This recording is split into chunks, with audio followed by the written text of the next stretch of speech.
som. Pronto. Ok, deixa eu colocar aqui também como anfitrião. Pronto. Ok.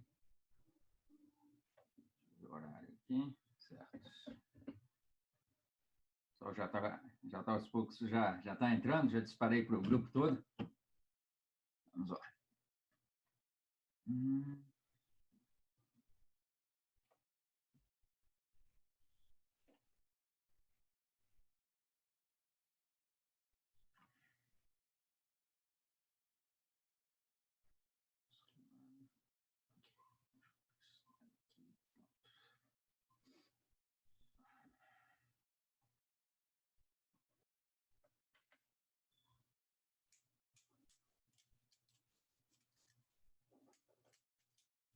Então, a gente começa durante mais ou menos 1 minuto e meio, mais ou menos, já tentando manter a pontualidade, já abrir a sessão um pouquinho antes, já para aproveitar ao máximo aí o tempo. Tá?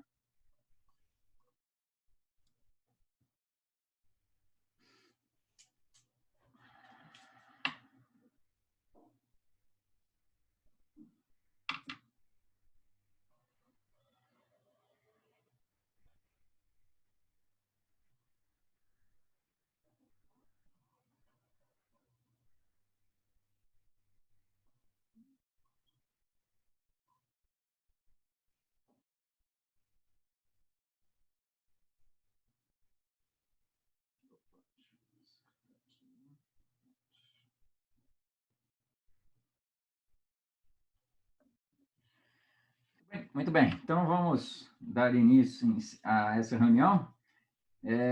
Então, de qualquer forma, a gente tem já feito algumas reuniões já ao longo desse período agora da pandemia, né? A necessidade dessas ferramentas de apoio está sendo muito úteis para manter a atualização em dia, né? E, então, hoje a gente vai ter a honra de contar com um colega radiologista que eu tive a oportunidade de conhecer durante o meu período que eu passei na Beneficência, né? Eu comecei lá na Beneficência Portuguesa como residente, depois, passando alguns anos em si, durante já desenvolvendo o meu mestrado na Unifesp, eu fui chamado de volta para integrar a equipe na qual eu fiz parte e foi um período, de qualquer forma, bastante rico e proveitoso na minha atuação após a residência, né? À medida que a gente começa acompanhar residentes também é um aprendizado muito interessante que nos faz ir atrás das informações. Então, foi uma experiência muito rica. Eu tive a oportunidade, nesse período, de fazer amizade com vários colegas em si, o Dr. Hilton também, outro radiologista também, que eu tive a oportunidade de conhecer, depois ele acabou indo para outra instituição. E o Dr. Lucas também, no período mais recente, eu acabei me aproximando dele, a gente teve a oportunidade em vários momentos também fazer reuniões conjuntas, né? E essa interface com a radiologia é fundamental também para entendimento melhor em relação a determinadas doenças. Aqui, no caso, a gente vai estar dando destaque à doença de Crohn, especialmente no estudo do intestino delgado, né? É uma área nova em si, né? As técnicas de estudo do intestino delgado endoscópicas são bastante limitadas. A enteroscopia, apesar de ser um exame disponível, ele é tecnicamente complicado, requer uma sedação associada ao exame. Você, às vezes, tem que muitas vezes é um exame que não muito disponível mesmo em grandes centros em primeiro mundo, né?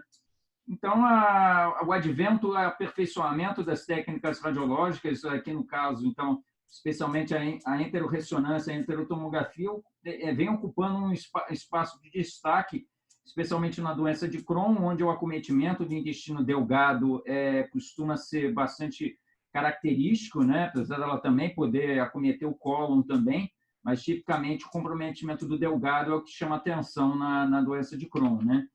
Então, é claro que outras modalidades, a cápsula endoscópica também vem ganhando, alguns anos mais para cá, alguma relevância também na avaliação da doença de Crohn do intestino delgado, apesar de que na presença de estenose, esse exame tem que ser avaliado com muito cuidado, de qualquer forma, né?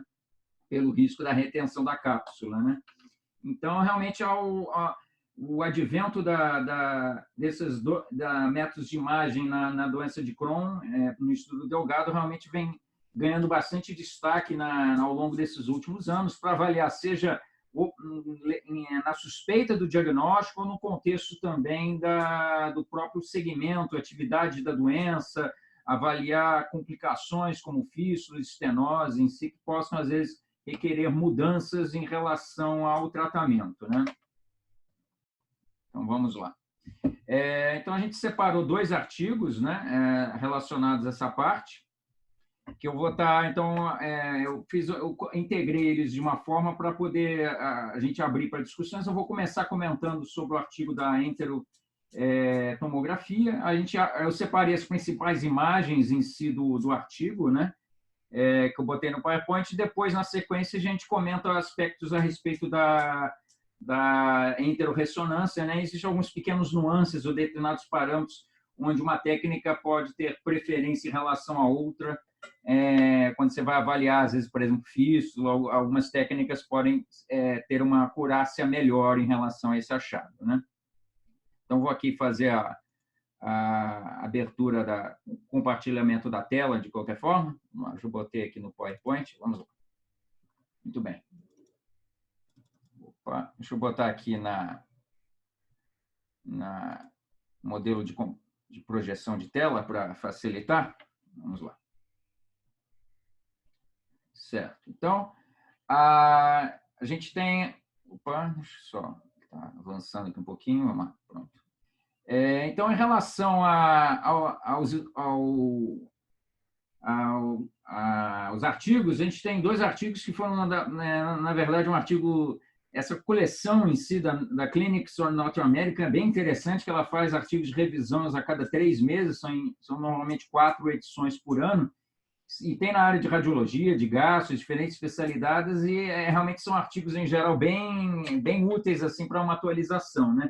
Então, nessa edição, eles fizeram uma revisão só sobre métodos de imagem, né, na parte ligada à doença inflamatória. Então, a gente tirou 2 artigos relacionados, da mesma edição, de qualquer forma, de setembro de 2018, que esse primeiro da enterotomografia, ela fala a respeito da tomografia, o pessoal da Clínica Maio que atualiza, e o outro é o serviço de radiologia no serviço de Dallas, né, no Texas, na Universidade de Texas, né?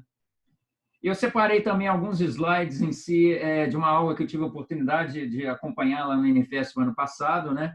Então, eles disponibilizaram parte desse material, então eu separei alguns slides também para ajudar em si alguns aspectos, né? Então, em relação à enterotomografia, né, ela é um exame que requer um preparo especial, de qualquer forma. Usualmente, você faz um contraste via oral, que auxilia também para você avaliar as camadas também, de qualquer forma, da parede. Isso ajuda, no âmbito geral, a você fazer essa diferenciação. Tá? Então, aqui nesse box 1, a gente tem então, as principais indicações do exame, de qualquer forma. É claro que o grande apelo é realmente na investigação ou no acompanhamento de pacientes com doença de Crohn, né, especialmente. Na doença celíaca também, então, em pacientes que têm eventualmente uma diarreia crônica a esclarecer. No sangramento intestinal também de Delgado, também é onde esse exame tem um apelo. Na detecção de massas, linfomas, ou tumores que são mais raros nessa topografia, né? Ou sinais também de obstrução, que às vezes pode acontecer também no contexto da própria doença inflamatória, né? Da doença de Crohn, que pode cursar com lesões estenosantes, né? Em relação à fase inicial oral, né? Muitas vezes você tem diferentes tipos de contraste que podem ser usados, né? Parece que há uma preferência por contrastes neutros, né? De maneira geral, que ajudam a diferenciar melhor, né, a imagem, a água, o bário, outros elementos podem ser usados, mas parece que eles não têm às vezes não dão um contraste tão adequado, né? Além disso, a água, às vezes, ela tem uma absorção mais rápida, né, do que esses outros contrastes, então isso às vezes pode dificultar a obtenção melhor das imagens de qualquer forma, né? Então, muitas vezes requer um jejum de 3 a 4 horas, né? Utiliza-se usualmente também procinéticos que podem ajudar também, como Plasil Vonal, né, que tem uma ação procinética, né, a nível intestinal. E o polietileno glicol parece ser um dos elementos utilizados em si. Eles também é um elemento que a gente conhece na nossa prática já que é um elemento que às vezes pode ser usado também para preparo de colonoscopia, né, para limpar o cólon, né, em si. Então, muitas vezes se utiliza parece que para a ressonância também o Buscopan é interessante no intuito de diminuir o peristaltismo, que pode alterar também na qualidade das imagens, né? Tá? No caso aqui, nessa tabela, ele coloca o protocolo lá utilizado lá no serviço, né, lá americano, né? Então, existem diferentes contrastes orais que podem ser usados. Parece que existem alguns agentes novos aí, bifásicos em si, que a gente não vai entrar tanto em detalhes, eles não são ainda tão largamente utilizados entre nós, né? Mas também existe essa outra modalidade, né? Achei interessante nessa aula de radiologia que ele mostrou aqui um exemplo, né, da diferença de você usar um contraste positivo, né? Você tende a ver essa imagem aqui à esquerda, né? Você não consegue tanto essa diferenciação das diferentes camadas, a submucosa e tudo. Então, o contraste neutro ajuda a você identificar melhor essa parte em si. Por isso que é sempre que se dá preferência ao uso desse tipo de contraste em si, né? Tá? Depois tem naturalmente a fase venosa, de qualquer forma, tá? Que você normalmente vai observar áreas de real, você vai ajudar a caracterizar áreas de inflamação de qualquer forma. Tá? O contraste iodado é utilizado preferencialmente de qualquer forma. Tá? E você tem as fases também portais em si, também mais tardias, que também podem ser úteis para avaliar melhor a parte vascular em si. Então, às vezes, se você estiver avaliando também algum sangramento intestinal, essa fase passa a ser também mais importante, né? Então, existem essas etapas aqui. Aqui mostrando uma imagem, a diferença entre você utilizar a água ou utilizar um contraste neutro, né? Em que você consegue uma melhor caracterização da identificação da intraluminal aí das camadas a nível do intestino delgado, né? Então, a importância também do tipo de contraste administrado também ajuda na melhor obtenção das imagens. Então, esse é um dado realmente que vem sendo mais valorizado em si, também um preparo adequado para o exame ajuda nesse aspecto, né? Tá? E no caso, na avaliação então das imagens, né, você depois tem a reconstituição, você faz cortes normalmente a cada 2, 3 milímetros, né? Você tem as imagens coronais, que ajudam a ver estruturas intestinais e o padrão vascular, aqui mostrando aqui na imagem 4, né, de qualquer forma. Então, você consegue ver melhor também a parte vascular como um todo, né? Se você tem alguma trombose também, que é um fenômeno que pode acontecer também na doença inflamatória intestinal, né? E interferir também em relação ao espessamento das camadas. Então, esse é um aspecto também que a tomografia consegue também ter uma boa capacidade de detecção de qualquer forma, né? Aqui os aspectos principais em relação a enter-UTC na doença inflamatória, né? Então, ela consegue ver realmente um espessamento significativo, maior de 3 milímetros, né? Se é um espessamento homogêneo ou não, se você tem engurgitamento também das vasas retas, se você tem inflamação perienteral ou edema, alterações linfonodais reacionais também, que usualmente na doença também em importante atividade, isso você vai observar também, alterações perilinfonodais, né? E os padrões também, que na doença de Crohn, você também vai ser os padrões assimétricos de qualquer forma, então você vai ter áreas normais intercalando com áreas que você tem inflamação importante, né? Então, esse é um padrão também comum, né? Um paciente que já tem um quadro mais arrastado, já tem um diagnóstico no acompanhamento da doença, você também pode ter alterações também ligadas à parte da gordura do mesentério também ao redor, né? O envolvimento do ilho terminal, que na doença de Crohn, tipicamente, ele vai estar quase universalmente afetado, né? Então, isso é também um achado que também, pensando na doença de Crohn, você deve dar uma atenção especial a essa topografia, de qualquer forma, né? E também alterações ligadas à gordura da submucosa, então, ulcerações também na parede, né? Doença penetrante. Então, são vários elementos que a imagem vai ajudar nessa parte, né? Então, a espessura realmente o normal para o intestino delgado é até 2 milímetros, né? Para o cólon já é um pouco mais.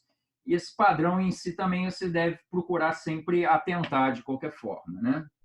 Existem alguns padrões de espessamento que também ajudam corroboram para o diagnóstico da doença inflamatória intestinal, né? Então, existem esses padrões, alguns dos padrões estão mais fortemente associados, esse seria um deles, né? O sinal do alvo, né? De qualquer forma. E muitas vezes você consegue caracterizar como está assinalado aqui de qualquer forma.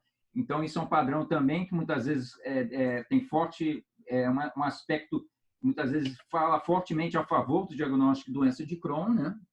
E esse edema da submucosa. E aqui é um outro padrão também que você tem a densificação da gordura também, né? No interior da alça, né? Que parece um padrão que às vezes você observa no mesentério, né? Então aqui você observa o mesmo padrão aqui de estruturas distintas. Então esse é um outro aspecto também que também pode falar fortemente a favor da doença de Crohn, né? O padrão, a extensão do envolvimento, então tipicamente você tem esse comprometimento segmentar em si, se é um acometimento muito focal, localizado, te fala mais a favor de outros diagnósticos diferenciais, né? Uma diverticulite, um adenocarcinoma, uma neoplasia intestinal. Então, realmente, também a extensão desse envolvimento vai te ajudar também a pensar na doença inflamatória ou não, né? Então, você tendo múltiplas estenoses segmentares, ou áreas que você identifique também alguma suboclusão, isso também vai te ajudar a pensar também na doença de Crohn, né? Agora, em relação a alguns aspectos, né, da imagem, né? Então, você pode observar tanto alterações que denotam inflamação ou fibrose, né? Que já que são fenômenos que ocorrem no contexto da doença, se for uma doença de início recente, com pouco tempo de evolução, né? Muitas vezes vai predominar as alterações mais inflamatórias. Já pacientes que já têm um diagnóstico mais tardio ou já tenha mais tempo de doença, 8, 10 anos, já tende a predominar as alterações que cursam mais com estenose, estreitamentos, né? Então, são aspectos também da doença também que na história clínica também te ajudam o que você vai observar com maior probabilidade no exame de imagem, de qualquer forma, né? No caso, algumas alterações, às vezes, também, você pode, às vezes, fazer alguns diagnósticos diferenciais, né? A gente sabe que também o uso de anti-inflamatórios, tipicamente, a gente sempre lembra que causa úlceras gástricas, mas também podem, às vezes, entrarem como diagnóstico diferencial e mimetizar estreitamentos em si. Então, o uso crônico de anti-inflamatórios, né, em si também, às vezes, pode levar a áreas também de lesões a nível também do intestino delgado, né?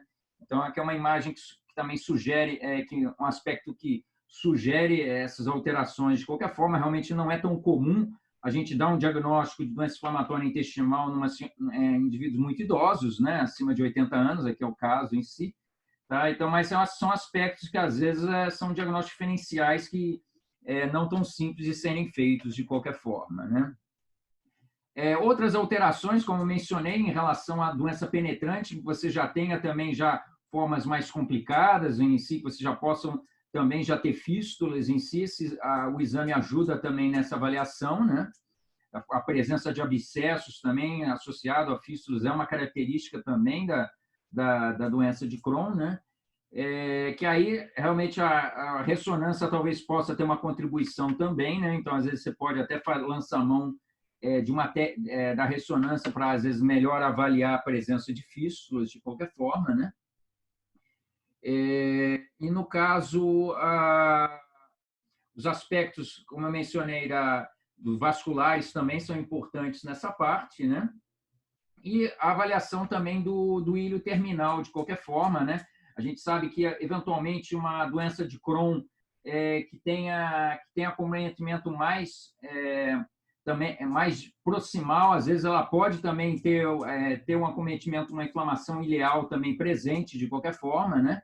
Em si, especialmente quando você tem inflamação da válvula, né, que torna ela incompetente, então você pode ter uma inflamação também nessa topografia, né? Tá? E existem algumas limitações naturais ao método, né, de qualquer forma. Então, como eu destaquei, um preparo inicial adequado do método pode, às vezes, dificultar, às vezes, a avaliação adequada, né, em si. Alguns aspectos inflamatórios não são patognomônicos, de qualquer forma, né? Às vezes, indivíduos mais emagrecidos também, a avaliação do panículo adiposo também vai ser um pouco limitada, de qualquer forma, né? Então, às vezes, se o paciente tiver pouca inflamação, às vezes você não vai ter alterações tão exuberantes de qualquer forma, tá? Então, eu separei as imagens principais aqui do exame de qualquer forma, aí vou estar, de qualquer forma, abrindo, então, para o Dr. Lucas estar fazendo os comentários aí a respeito dos aspectos principais da imagem, né?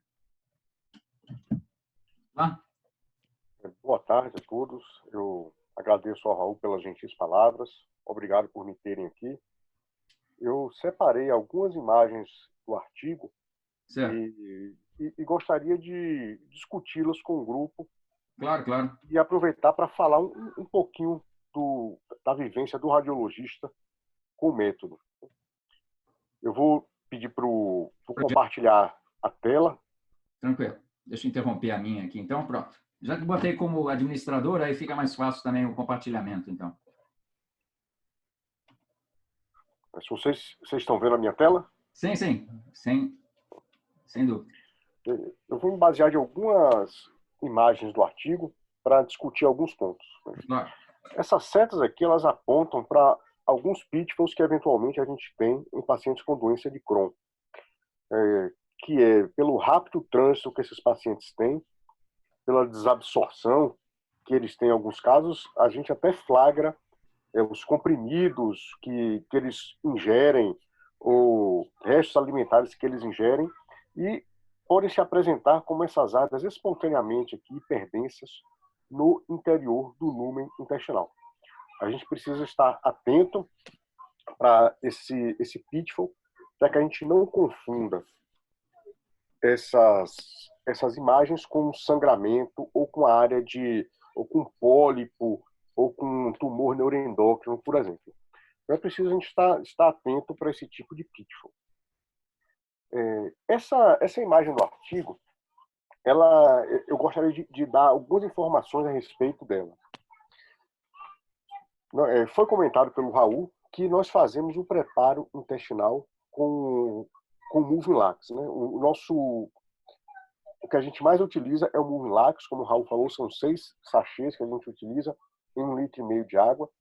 A gente sempre avisa o paciente que pode dar algum tipo de desconforto, de cólica, de diarreia após o exame.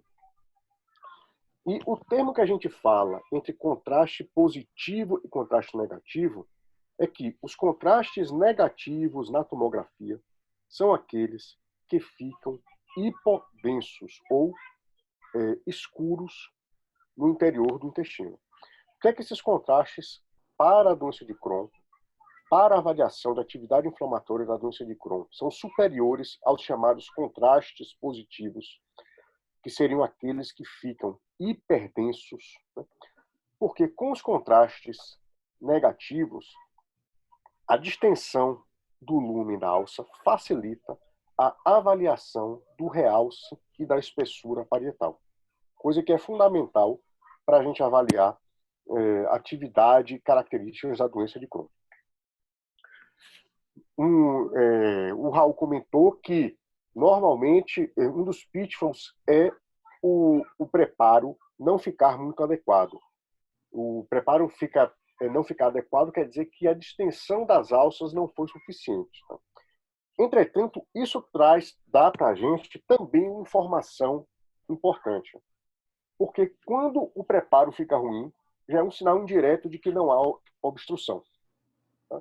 Porque o comum o preparo em pacientes que não têm estenose, é o preparo ficar ruim.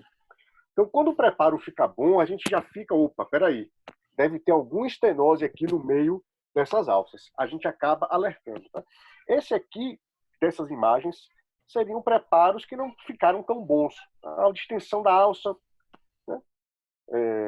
Eu vou mostrar alguns exemplos de um preparo que fica muito bom e que normalmente está associado a algum grau de estenose.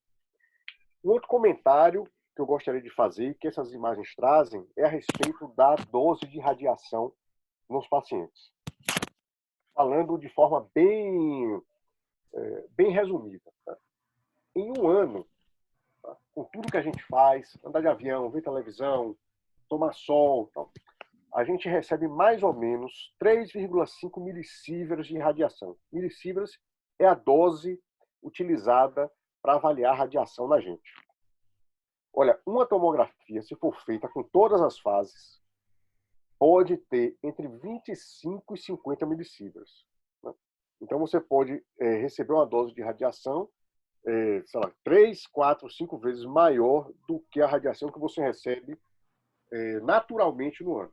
Não quer dizer que você vá ter câncer por causa disso? Não, não quer dizer. Mas a gente considera que a exposição a um trabalhador, por exemplo, deve ser no máximo 50 milissieverts por ano. Não existe uma dose mínima para exposição médica. Caso haja indicação para o paciente fazer o exame, ele pode ser exposto a uma radiação superior a 50 milissieverts. Entretanto, pelo fato dos pacientes com doença de Crohn serem mais jovens, serem pacientes jovens e pacientes que serão submetidos a diversos estudos subsequentes, nós temos restringido, tentado reduzir a radiação. E como é que a gente reduz a radiação na tomografia? A gente limita o número de varreduras que nós fazemos das imagens. Só para exemplificar, normalmente nós fazemos um exame de abdômen com pelo menos 3 fases. O que seriam as fases? As varreduras em nosso corpo. A gente faz uma fase pré-contraste, uma fase arterial e uma fase portal. Essas fases referem-se ao tempo decorrido entre a aquisição da imagem, entre a injeção do contraste e a aquisição da imagem. A fase arterial são aquisições mais precoces após o contraste e a fase portal, aquisições um pouco mais tardias. A melhor estratégia para você reduzir a dose de radiação no abdômen é você reduzir o número de fases. E para a doença de Crohn, a gente acaba realizando apenas uma varredura com 50 segundos após a infusão do meio de contraste. Esses 50 segundos é chamada a fase entérica, que é a fase em que nós teremos o melhor realce da parede do intestino. Caso seja necessário fases adicionais, nós faremos. Só que, via de regra, para doença de Crohn, um exame de enterotomografia é feito dessa forma. E aqui eu gostaria de frisar algo com os colegas. Um exame de abdômen total é diferente de uma enterotomografia. Tá? Se for solicitado para a gente um exame de abdômen total, nós não daremos o contraste, o Moving Lax, via oral, e faremos 2 ou mais fases de tomografia. Se o exame solicitado for uma enterotomografia, nós faremos o contraste negativo por via oral, contraste negativo porque fica hipodenso, e faremos apenas uma fase. Então, é importante essa comunicação por meio do pedido do exame. Passando para a próxima imagem. Tá? Não só para a doença de Crohn, a enterotomografia é utilizada, e a doença de Crohn pode vir associada a outras alterações, não só entéricas. E essa imagem aqui ela é muito feliz em mostrar para a gente algumas alterações vasculares. Trata-se de uma tomografia no plano coronal, na fase entérica. E eu gostaria que todos vissem aqui o calibre normal dos ramos jejunais da veia mesentérica superior. E agora, vejam essas imagens aqui, como a partir daqui há um afilamento abrupto desse calibre e uma inversão da hierarquia. Né? O que se espera é que os vasos afilem do centro para a periferia. O que é que nós temos aqui nessa imagem? Um afilamento abrupto e vasos mais calibrosos próximo a parede da alça. Isso é um sinal de uma trombose crônica com varizes aqui, com varizes recanalizando esse fluxo. Veja que, normalmente, não é uma alteração associada, cursa-se normalmente com algum grau de congestão linfática que faz com que essa gordura, que normalmente é escura, veja, esse é o aspecto normal da gordura, escura. Aqui ela está borrada, como a gente chama, né? Ela tá cinza. Alguns chamam até de vidro despolido. Tá? Isso aqui indica ou uma congestão linfática ou um edema mesmo. Tá? E um outro exemplo que o artigo mostrou de alteração vascular, isso é muito raro. Tá? A gente precisa estar num dia muito bom, num dia muito esperto, para a gente dar esse diagnóstico, que são as angiodisplasias. Né? É preciso você colocar a imagem no plano coronal, fazer uma técnica para a visualização das imagens. Seria algo análogo a uma endoscopia, que você usa uma câmera diferente, um visor diferente. Para a gente dar esse diagnóstico, a gente precisa visualizar as imagens de uma forma diferente, usando uma técnica chamada MIP, que é espessar as imagens. E só assim a gente consegue identificar esses vasos aqui ectasiados na parede do intestino. Veja aqui, eu tenho um filetinho, ele vem e espessa, né, e aumenta o calibre. Então, realmente são diagnósticos difíceis, a gente tem que estar... o colega ou tem que enviar para a gente alguma suspeita clínica, ou a gente tem que estar no dia bom para poder visualizar e ficar esperto para ver esse diagnóstico. Passando agora para o aspecto patológico das imagens. Né? Eu vou aqui passar o meu cursor em cima do que seria a parede normal da alça. Normalmente, eles têm uma expressão que eles colocam, espessura de uma folha de papel. Né? A parede da alça é fina. Vejam aqui, ó, é fina, não está espessada, tem um pouquinho de gás aqui dentro. Por outro lado, vejam a parede dessa alça, como existe um espessamento, tá? Com um afilamento do lúmen e uma ectasia, tanto a montante quanto a jusante da alça. Isso aqui a gente é um dos sinais utilizados para dar o diagnóstico de doença de Crohn. Normalmente, quando a gente vê um espessamento acima de 8 milímetros na alça, a gente já desconfia que exista alguma ulceração mais profunda que esteja determinando aquele grau de espessamento. Normalmente, esse espessamento vem associado a alterações da gordura adjacente da alça intestinal. Uma das alterações na gordura adjacente ao segmento inflamado é a proeminência dos vasos que irrigam aquela alça. Isso é chamado de comb sign, ou sinal do pente. Tá? Exatamente. Se vocês compararem, não é comum você identificar tantos vasos paralelos no mesentério das alças. Tomem como exemplo essas alças aqui. E vejam que todo esse segmento de alça, né, ao longo de todo esse segmento de alça, há uma proeminência dos vasos. Aliado a isso, o normal é que as alças estejam uma ao lado da outra. Tá? As alças, normalmente, as alças de Delgado, elas acabam se justapondo. Vejam que, normalmente, quando você tem um segmento inflamado, como a gordura adjacente da alça está inflamada, acaba fazendo com que as alças se separem umas das outras. Né? Aquela gordura não permite a justaposição das alças. Então, via de regra, né? É um dos sinais. E aqui nós temos tanto o espessamento da parede, quanto a dilatação, a montante e a jusante do segmento alterado. Então, espessamento, acentuação do realce e proeminência da vasculatura. São sinais que a gente utiliza na avaliação de atividade inflamatória e para o diagnóstico da doença de Crohn. Vejam que aqui nós estamos diante de uma doença já mais extensa, uma doença transmural. Tá? Uma doença que atingiu a gordura, seja por ulcerações que chegaram à serosa. Essa serosa, quando atinge a serosa, via de regra, causa uma serosite. Essa serosite pode vir acompanhada de uma alteração inflamatória da gordura que circunda a alça.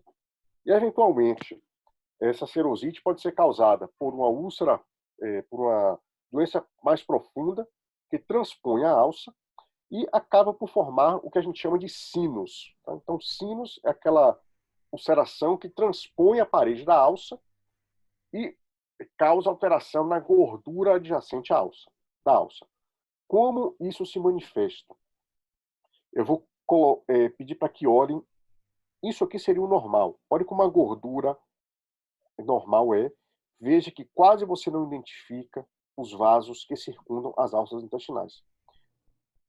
Vindo para essa região, veja que há um espessamento da alça. Vejam, isso aqui é o realce da luz da alça.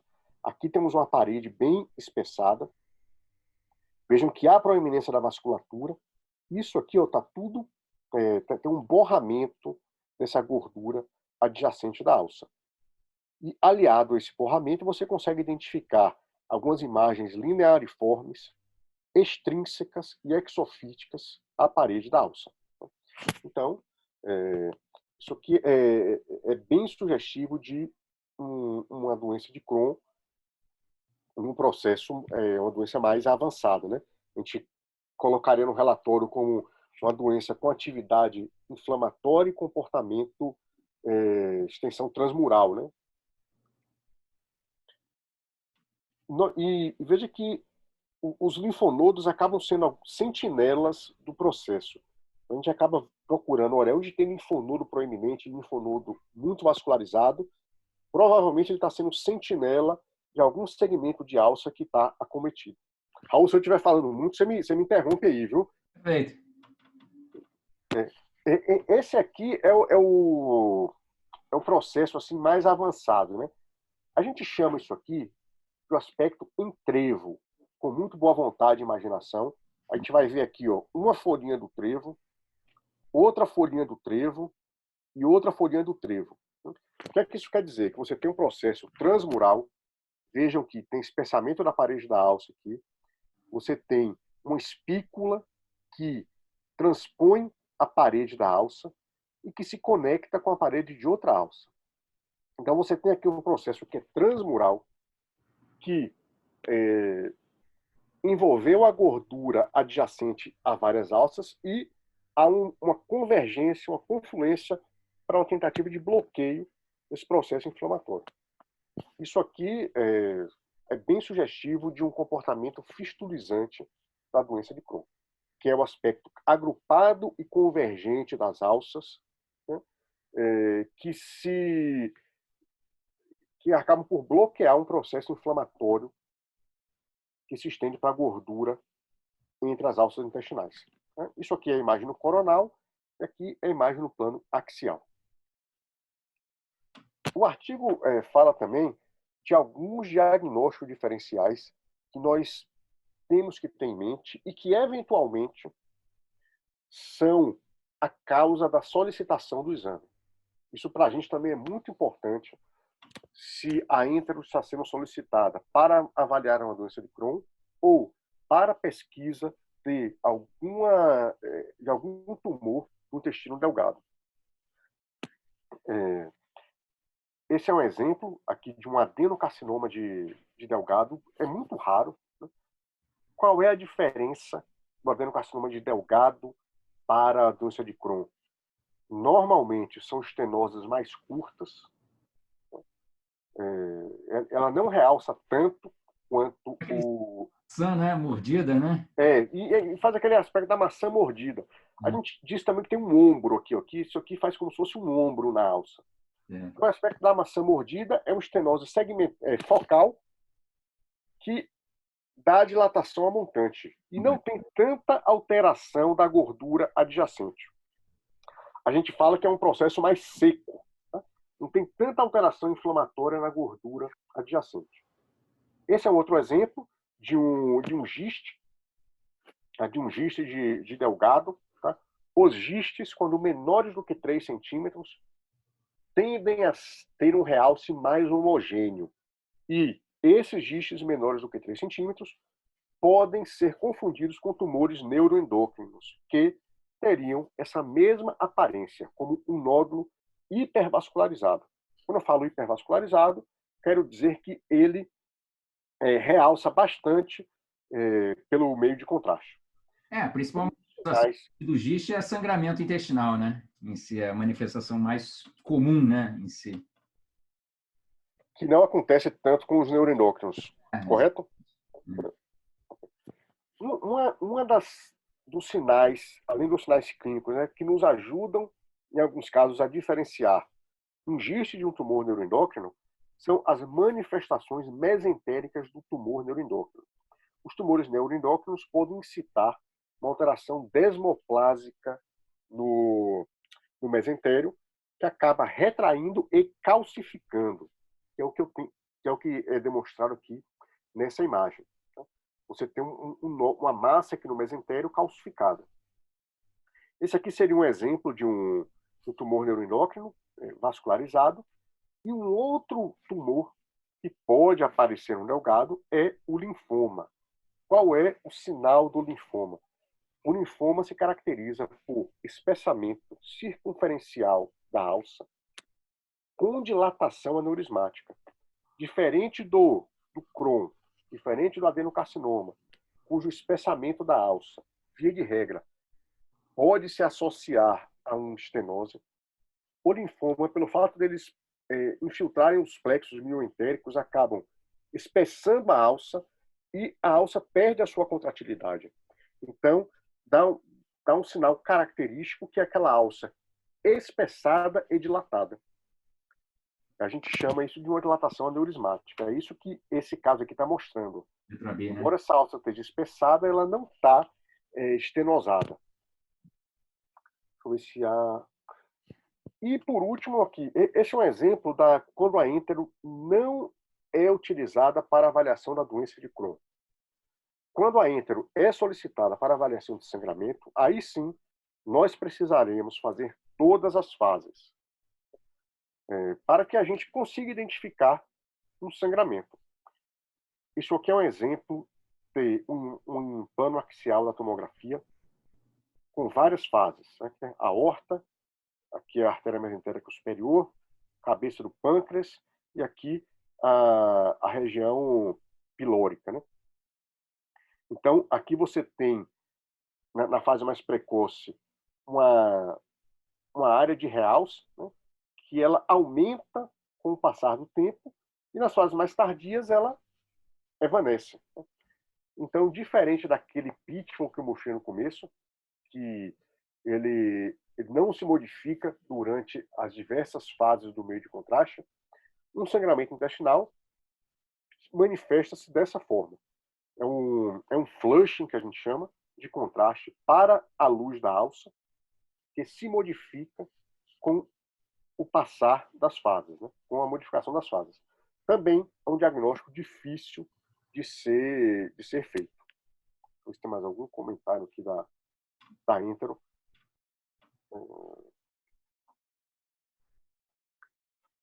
Esse aqui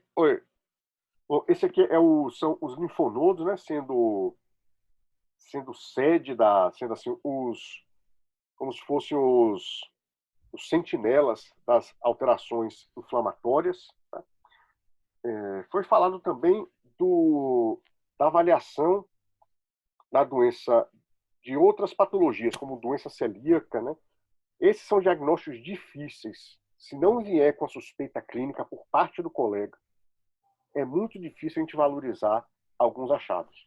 A doença celíaca se caracteriza por o aspecto mais distendido das alças, a gente chama assim de um aspecto telescópico, que chama que eventualmente a alça fica muito distendida, você pode ter acúmulo de gordura na luz da alça, aquelas alterações clássicas de inversão do padrão jejum ileal são alterações mais tardias, radiológicas. Então, para que a gente valorize alguns achados na doença celíaca, é muito importante a suspeita do colega. O colega ou entra em contato com a gente, ou coloca na suspeita, olha, ou coloca no pedido. Estou desconfiando que pode ser uma doença celíaca. Isso ajuda a pensar nesse diagnóstico, né? Esse caso aqui, essas imagens ajudam a mostrar a diferença entre um contraste negativo, que é esse aqui que fica hipodenso, e um contraste positivo. Veja, o estômago está distendido por um contraste negativo, o jejum está distendido por um contraste negativo, e segundo o autor, isso dificultaria a avaliação dessa massa polipoide intraluminal. E que isso aqui seria essa lesão seria caracterizada mais facilmente se nós utilizássemos um contraste positivo, que seria esse aqui, que fica hiperdenso. Esse contraste positivo pode ser ou o bário ou o iodo que o paciente ingere. Essa imagem aqui demonstra uma das nossas funções, né, como radiologista, identificar estenoses, porque identificando estenoses você contraindicaria o uso da cápsula. Sim, sem dúvida. Não sei se chega a contraindicar, mas vale a pena a gente falar, olha, tem uma estenose, talvez. Bom, acho que foram essas considerações em relação às imagens do artigo que eu gostaria de falar. Perfeito. Desculpe se eu me estendi muito aí, viu? Claro, acho que isso é importante para chamar a atenção realmente dos principais aspectos, para uma coisa que no nosso dia a dia a gente tem que ir treinando o nosso olho também, de qualquer forma, né, em si. Então, eu vou partir para a segunda parte, de qualquer forma, né? Claro que se mais alguém que esteja participando aí queira fazer alguma pergunta, também está aberto a isso. De qualquer forma, então, eu vou agora apresentar a segunda parte. Realmente, a introressonância, às vezes, alguns aspectos são similares, né? De qualquer forma, é um pouco mais curto, né? Eu vou colocar aqui a minha tela, então, de qualquer forma. Acho que tem que só ajustar aqui. Então, deixa eu trocar aqui, então. Ok, sim, vamos lá. Deixa eu botar a minha apresentação aqui de qualquer forma. Vamos lá. Então, avançando agora em relação a... Opa, só posicionar aqui melhor. Pronto. Só avançar aqui, então, em relação ao segundo artigo. Pronto. Então, esse segundo artigo ele já dá mais destaque aos aspectos relacionados à interressonância, né? Realmente, se você comparar um método e outro, existem algumas vantagens e desvantagens. Na interressonância, você vai ter a ausência do contraste iodado, né? Se usa o gadolínio, né? Tem essa questão da radiação ionizante, realmente, que esses pacientes, às vezes, vão fazer exames seriados, controle, atividade da doença, de qualquer forma, né? Em si, ainda mais sendo delgado, acaba a imagem sendo o principal método, né? Às vezes, de ajudar como um todo, né? Existem algumas desvantagens, a questão do movimento do paciente, né? Ela tem ainda um custo um pouco maior, de qualquer forma, mas em termos de trabalhos que comparam um método e outro, parece que ambos os métodos têm uma boa acurácia para avaliação semelhante em relação à avaliação da atividade da doença, né? Tá? O Buscopan, realmente, o protocolo parece ser mais ajudar nesse aspecto em relação a reduzir a motilidade intestinal, nesse sentido, né? E algumas imagens chamam atenção em relação assim como a tomografia avaliar o espessamento da parede, de qualquer forma, esse espessamento da parede é importante, o edema da submucosa, você pode identificar nas principais imagens, né? E em alguns casos você acaba complementando, né? Às vezes o paciente já tem uma imagem feita em outro serviço, ou de qualquer forma, e você pode identificar realmente se você já tem alterações mais de uma doença crônica, de qualquer forma. Na ressonância você consegue fazer supressão de gordura, dependendo da fase em si. Então, isso de alguma forma também você consegue, às vezes, avaliar algumas imagens, se você tem realmente algumas alterações mais inflamatórias, mas não tão exuberantes, de qualquer forma. Então, esse exame, às vezes, dependendo você tem como avaliar fases um pouco diferentes em si, então pode te dar um diferencial um pouco maior, né? A avaliação dessa linfadenopatia mesentérica, que é um achado comum na doença inflamatória, também a ressonância às vezes consegue ter uma avaliação um pouco melhor, né? E ele chama atenção aqui em alguma dessas imagens, o edema da submucosa em si também, que você consegue visualizar às vezes melhor pela ressonância em si, né? Fora isso, a identificação de fístulas também complexas em si, pode às vezes ter comunicações com outras estruturas ao redor, ou interligar vários segmentos também intestinais, às vezes a ressonância também consegue ter uma diferenciação um pouco melhor, né? Então, os aspectos chaves em relação à ressonância, ele sumariza nessa tabela 2, de qualquer forma. Então, ajuda a avaliar a presença de padrões mistos, onde predomina mais aspectos de estenose, onde às vezes você tem uma tomada de decisão de será que vale a pena considerar tratamento cirúrgico de qualquer forma, ou na avaliação de lesões mais fibroestenosantes, que podem aparecer já numa fase mais avançada ou tardia da doença, de qualquer forma. Então, acho que eram esses os aspectos em relação à enterorressonância que gostaria de destacar, né? Então, vamos agora fazer a troca aqui das imagens, né, para chamar a atenção do método.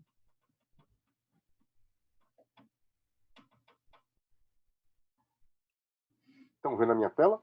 Sim, já está disponível. Eu vou começar falando algo em relação à terminologia, né? A tomografia, ela tem a sua imagem formada por diferenças de densidade. Quanto maior a densidade de uma determinada estrutura, mais clara ou mais branca ela vai aparecer na imagem. Isso é o princípio de formação da imagem, né? Que é a penetração dos raios-x nas estruturas. Quanto menor a densidade, mais o raio-x penetra e mais escuras as imagens se apresentam no exame. A ressonância magnética tem um outro princípio de imagem, que é a ressonância magnética é um mapa da distribuição dos prótons de hidrogênio no nosso corpo. E a terminologia que nós utilizamos é sinal, hipersinal, hipossinal. E nós temos duas formas de adquirir essas imagens. Uma ponderação T1, que a gente chama, e uma ponderação T2. Para facilitar, a gente usa o mnemônico T2H2O. Então, no T2, tudo que tem líquido fica com hipersinal, fica brilhando, né? O T1, o líquido fica com baixo sinal, e o T1 são as imagens que nós utilizamos o contraste. E na ressonância magnética, o contraste é o gadolínio. Então, isso vai ser importante só para a gente entender um pouco as imagens que nós estamos vendo. Tá? Uma outra questão da ressonância magnética é que nós podemos adquirir as imagens suprimindo ou não o sinal da gordura. Então, eu vou mostrar aqui essa imagem. Isso aqui, a gente olha para a bexiga. Né? Aqui a bexiga está brilhando. Então, a gente sabe que é uma imagem ponderada em T2. Essa imagem T2, a gordura do mesentério está com hipersinal, e essa imagem aqui de ressonância T2, a gordura está escura. Então, essa aqui é uma T2 sem supressão do sinal da gordura. Esse aqui é um T2 com supressão do sinal da gordura. Vamos agora para essa imagem. A bexiga está com baixo sinal.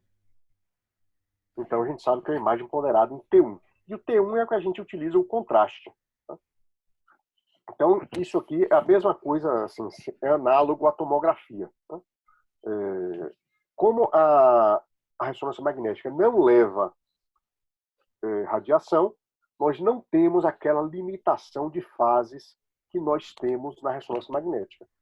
De forma que a gente acaba adquirindo várias fases, fazendo várias imagens pós-contraste. Feitas essas considerações iniciais, vamos para a imagem. Eu gostaria de mostrar quais são as vantagens da ressonância em relação à tomografia. Aqui vejam que isso aqui é o plano coronal T2. Vejam como é a parede da alça normal. Ela fica assim, ó, escurinha, pretinha, ela fica escura normalmente, e o que está com hipersinal aqui é o líquido distendendo a luz dessas alças. E agora nós vamos aqui para essa alça na fossa ilíaca direita. Vejam que, além de espessada, né, essa alça tem uma linha preta aqui, outra linha preta aqui, e entre essas duas linhas pretas, a gente tem uma área de sinal alto.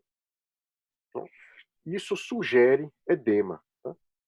Nós poderia ser edema ou gordura. Como é que a gente tira essa dúvida? A gente obtém a imagem com supressão do sinal da gordura.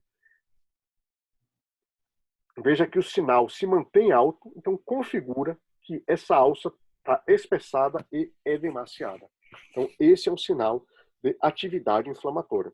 A importância de você conjugar as diferentes fases, né, para ser a natureza do processo, né?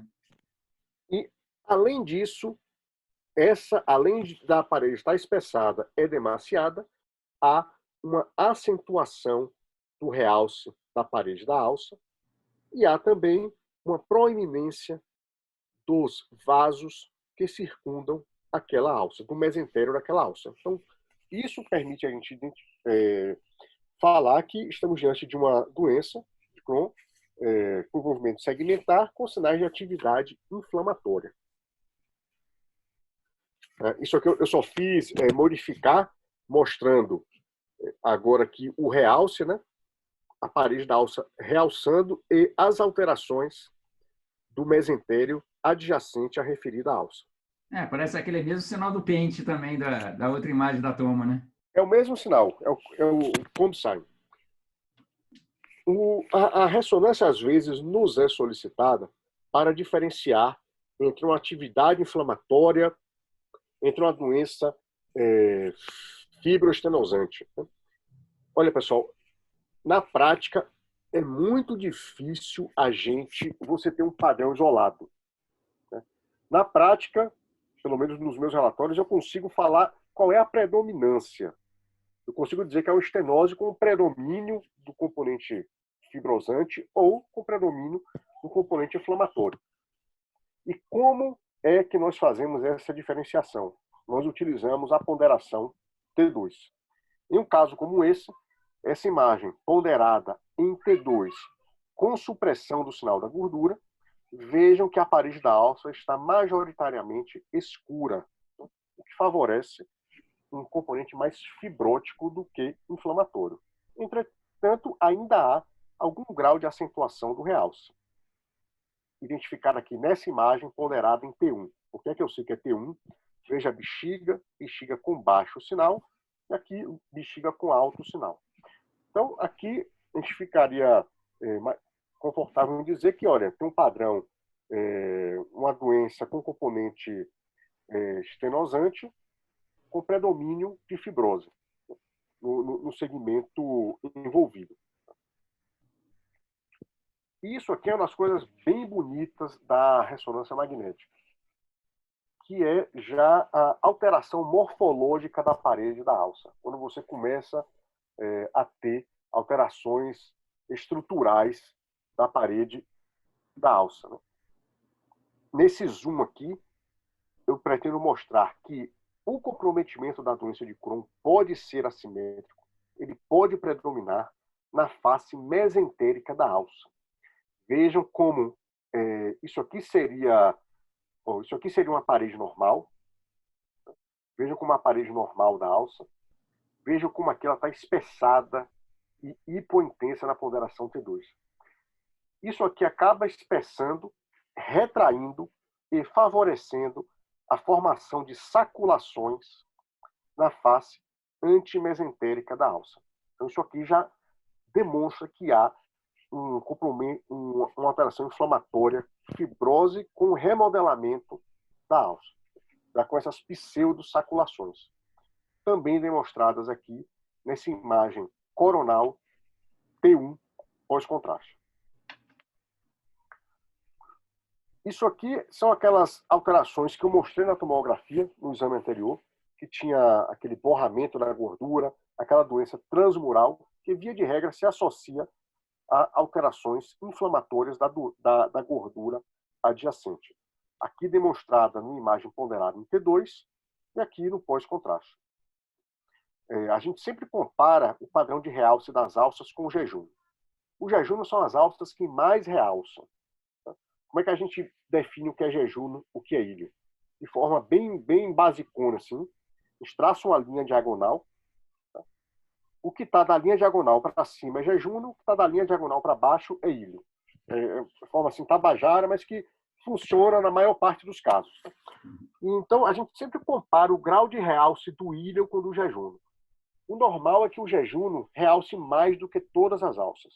Se nós estivermos vendo algum segmento de alça realçando mais do que o jejum, a gente já aguça o nosso olhar para prescrutar se há alguma alteração inflamatória naquela alça.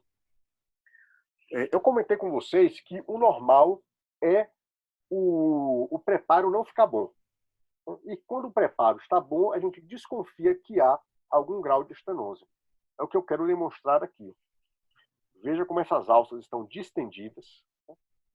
A gente utiliza aquela regra, o calibre máximo do delgado, 3, do cólon, 6, do seco, 9. Então, vejam que aqui o delgado está dilatado de forma anômala. Isso se deve a uma alteração, um comprometimento estenosante e fistulizante em alças localizadas na região supravesical. Tem aquele sinal do trevo aqui que eu falei para vocês. Ó. Aqui seria uma pétala do trevo, aqui outra e aqui outra. Esse aqui não está tão bem visto quanto o outro, mas é um sinal de uma doença penetrante. Veja como a gordura entre as alças está hipertrofiada, de forma que as alças aqui nessa região elas não ficam justapostas. Esse aqui é um padrão estenótico da doença de Crohn, né? Como a fila, segmento afilado, mas com algum grau ainda de alteração inflamatória. Eu peço que vocês olhem essas alterações mucosas aqui, ó, essas espículas, né? São sinais de ulcerações na parede da alça. Esses são outros diagnósticos diferenciais que não é o mais comum de ser a causa de solicitação do exame, mas aqui são várias imagens polipóides, uma doença de Peutz-Jeghers, né?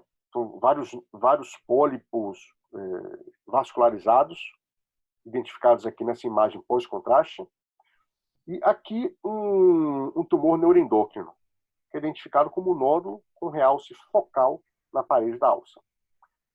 Que foram essas as principais considerações em relação às imagens do artigo. Eu estou à disposição para perguntas e comentários. Obrigado.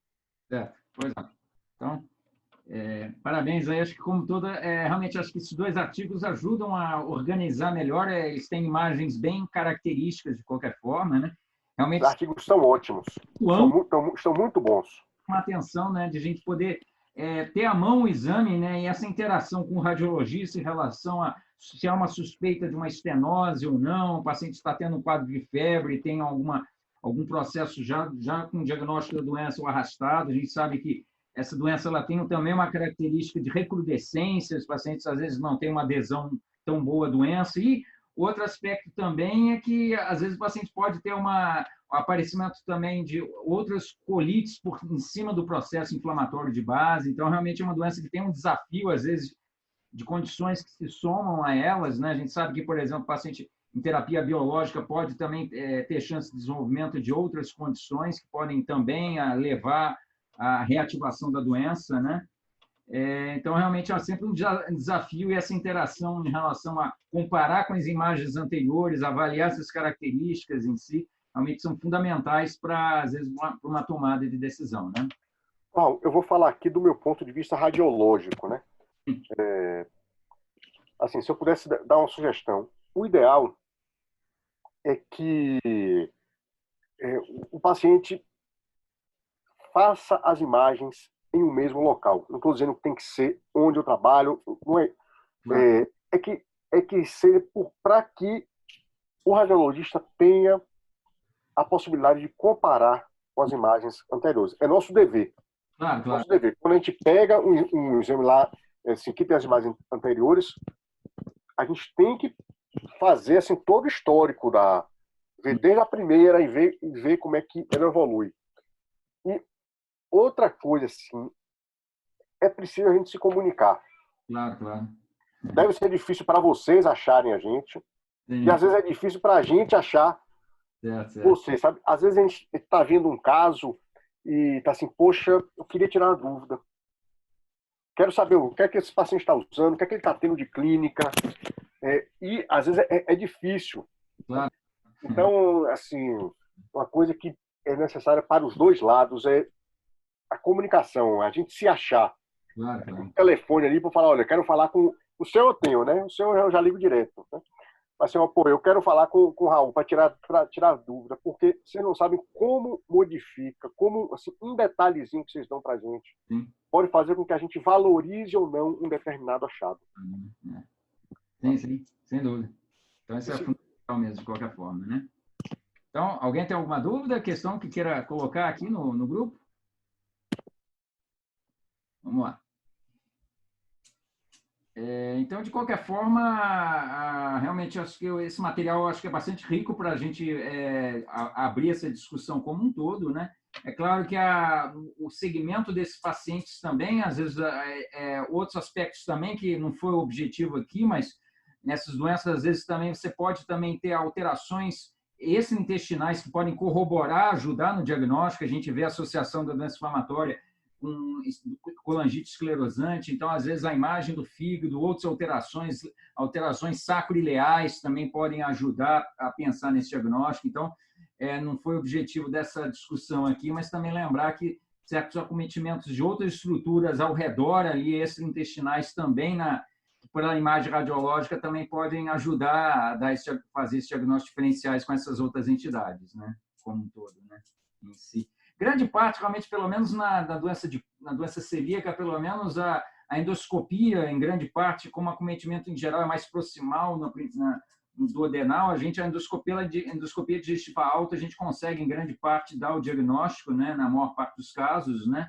E a cápsula também vem ganhando mais destaque também, às vezes, em casos mais suspeitos. Então, ainda é uma entidade que a gente não vê, não é tão prevalente no Brasil como um todo, né, como em alguns países da Europa, né?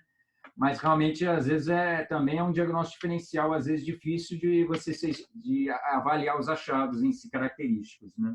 Em relação à doença celíaca, né? Os trabalhos europeus, eles têm uma diferença dos americanos, que eles utilizam mais ultrassom. Eles têm mais na mão deles, né? É mais comum no pronto-socorro e tudo, isso aí vê essa diferença, né? E eles, assim, eles acabam acompanhando pacientes que, sei lá, tem uma doença no ilho terminal. Uhum. Então, eles acabam utilizando ultrassom para acompanhamento e até ultrassom com contraste. Sim. A minha experiência é zero nisso daí. Sim, sim. Eu acho que se tiver alguém fazendo isso aqui no Brasil a título experimental, talvez no HC ou na Unifesp. Sim, na Unifesp, acho que nunca vi ninguém. O problema é que, em grande parte, a gente mesmo nesse serviço de referência, às vezes tem um ultrassom no serviço, é uma dificuldade em grande parte, né? A gente, lá no servidor também, a gente também tem uma dificuldade em si de ter acesso no ultrassom na nossa enfermaria, às vezes para avaliar, guiar biópsias, às vezes hepática, ou esse contexto em si, isso ainda é uma dificuldade. Na Unifesp, em outros serviços, ainda isso também é um fator que às vezes limita, né? Seria um exame mais acessível em alguns aspectos, né? Que ajudaria, às vezes, também no acompanhamento em alguns aspectos específicos, né? Eu acho que também vocês gostam também de ver a imagem, né? Tem esse aspecto também. Vocês gostam de olhar. E o ultrassom fica aquela coisa que, pô, só eu não consigo conferir, então que confiar totalmente no que a pessoa falou. É um exame muito técnico dependente, né? Você tem limitações também do momento em que condições você está fazendo o exame, né? E sabe que se o paciente tiver distensão, distendido, o exame vai ter dependendo do que você quiser olhar, você vai ter uma limitação muito grande, né, de qualquer forma. Mas, por exemplo, eu vejo também alguma experiência, alguns serviços no mundo, às vezes, na avaliação de doença diverticular e tudo, em que você tem alguma inflamação e tudo, existe, mas é uma coisa que é difícil você reproduzir ou aplicar de maneira tão ampla, né, em si, né? Mas são aspectos interessantes também que vale a pena destacar, né? Então, gostaria então de agradecer mais uma vez a sua participação, acho que foi extremamente rica aí como um todo em si, e mais uma vez parabéns aí pela brilhante apresentação. Acho que como nós radiologistas é importante entender, ver esses sinais em si, e essa interação mais do que nunca é fundamental estarmos próximos, né? Eu que agradeço pelo convite, obrigado por me terem aqui, foi uma satisfação e estou à disposição. Tá, perfeito. Então, um abraço aí, até uma Grande próxima. abraço, pessoal. Até logo. Tchau, então.